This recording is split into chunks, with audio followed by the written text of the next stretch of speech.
you didn't have to worry about what level they were on in reading or in math, because you would take them from where they seemed to be and go on.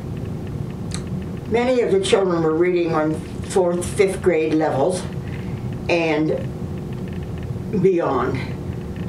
I'm sure in 2nd grade I didn't find all the levels that they might be on, but at least they were 2, 3 grades ahead, always, and more, I'm sure. In math, it was the same way. Now, when it came to things like spelling, that didn't always hold true, because they didn't like the formality of having to learn something that way.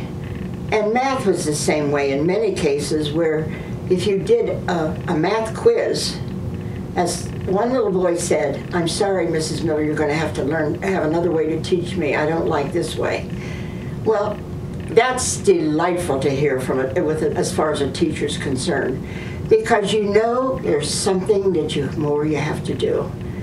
But they were all working ahead in most everything. Now, there were some that were kind of stuck on grade level, but in science, their minds were working far ahead of that. In math, most times.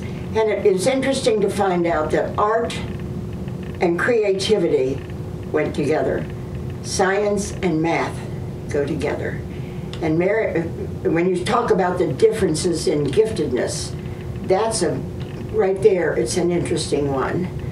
And it follows through even with my own children. My son is a dentist, and he was always interested in science and biology and woods and everything. Marilyn was a writer. She was always interested in words. So I think that's a good identifying thing too. But you can't stop there, because there's another niche in both sides that needs to come out. I mean, it doesn't mean they're adverse to those things. It means they have to be challenged. I'm sure I never challenged them enough.